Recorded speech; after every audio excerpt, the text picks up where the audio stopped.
kita berdoa dulu. Siapa yang bisa menunjukkan doa? Ya.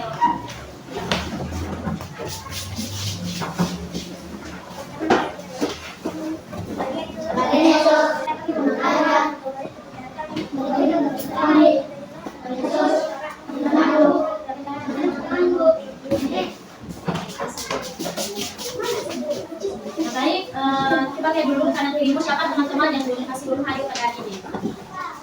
Ada satu orang ya? Ada 2 orang. Jadi untuk yang berikutnya di pertemuan berikutnya semoga anak itu dapat hadir semua. Baik, hari kita sudah belajar bab berapa? Bab 5 ya, yang berjudul pertemuan dalam agama. Nah sekarang kita akan masuk pada materi baru yaitu bab 6, bijak memakai uang.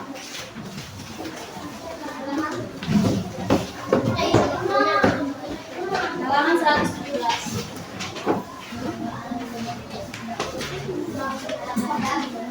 Tujuan pembelajaran kita pada hari ini yang pertama, melalui mengamati petunjuk visual di dalam gambar, cara-cara mendapatkan uang, peserta didik dapat memahami kata-kata baru pada gambar.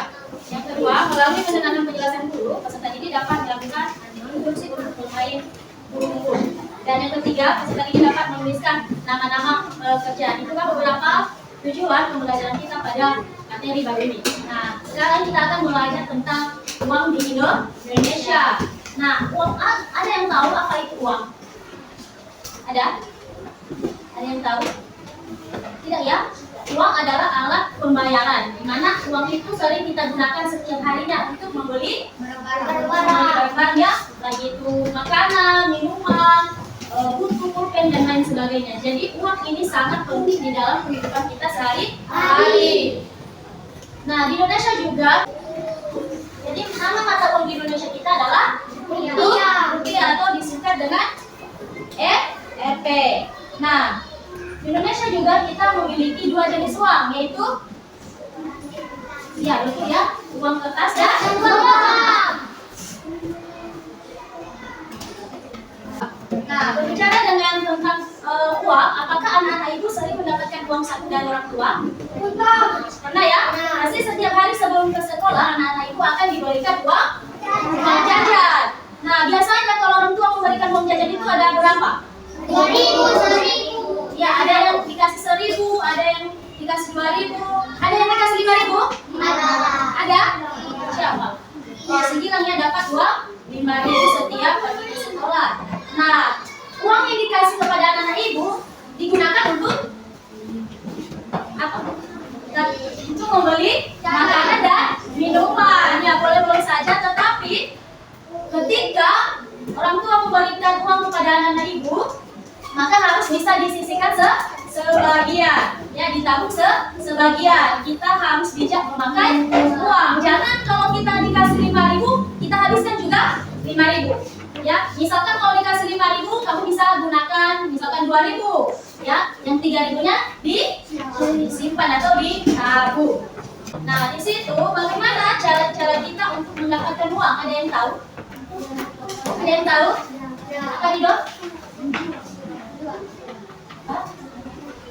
Ya, betul ya. Si Rido menjawab, salah satu cara mendapatkan uang yaitu mengikuti lomba berhadiah. Yang kedua, menjual jasa. Yang ketiga, menjual barang atau hasil karya.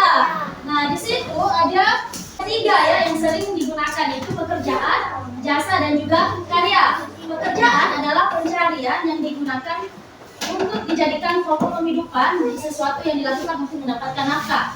Itu adalah pekerjaan. Contoh dari pekerjaan ini misalkan menjual atau berdagang ya. Dia menjual misalkan sayur-sayuran. Nah, melalui dari jualannya itu dia bisa mendapatkan uang. Itulah salah satu contoh dari pekerjaan. Yang kedua, jasa. Manfaat yang dapat dijual kepada orang lain yang menikmatinya. Ada yang tahu contohnya? Tidak tahu ya? Contohnya saja tukang ojek ya. Ketika tukang ojek ini mendapatkan penumpang, otomatis penumpangnya ini membayar tukang ojek tersebut. Maka otomatis tukang ojek itu sudah menjual jasanya kepada orang lain. Yang ketiga, karya, hasil ciptaan manusia. Nah, contohnya apa? Ada yang tahu? Contohnya karya seni, misalkan melukis. Ketika anak ibu pintar membuat lukisan, setelah kalian membuat lukisan itu bisa kalian jual dan menghasilkan uang. Itu kita akan diarahkan untuk menemukan sebanyak 6 pekerjaan yang ada di dalam kotak tersebut. Misalkan di situ tadi ada supir ya. Nah, anak ibu akan mencari lagi sebanyak 6 pekerjaan. Baik, dari tugas yang anak ibu kerjakan sudah benar semua ya, semuanya sudah bisa menemukan nama-nama pekerjaan di dalam tabel tersebut. Sekarang kita akan masuk pada berdiskusi. Silakan buka halaman 121. Sudah didapat? Nah, di situ ibu akan membuat kelompok nanti sebanyak 20 orang satu kelompok ya. Jadi yang menjadi pekerjaan anak ibu nanti yang pertama adalah pilih 2 jenis pekerjaan lalu jelaskan apa saja yang dilakukan oleh pekerjanya. Contohnya,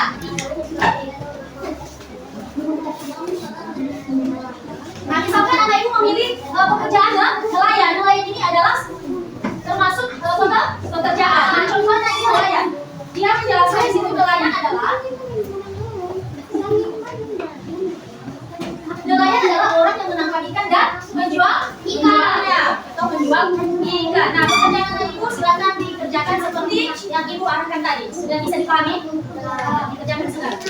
Nah, baik, ibu lihat di sini anak ibu sudah bisa membuat tugas dengan secara berkelompok. Nah, selanjutnya mau kasih waktu atau kesempatan kepada anak ibu jika ada yang ingin ditanyakan, ibu persilakan. Ada? Tidak ada ya? Nah, baik, karena tidak ada, yang menjadi kesimpulan materi kita hari ini, yang pertama, hari ini kita sudah belajar mengenal mata uang dan pecahan uang yang ada di Indonesia. Yang kedua, kita sudah belajar mendapatkan cara. Yang kedua, kita sudah belajar cara-cara mendapatkan uang. Nah, demikian saja yang menjadi pertemuan kita selanjutnya. Kita akan masuk pada bab 7. Dan sebelum kita selesaikan, siapa yang bisa disebutkan dengan uang?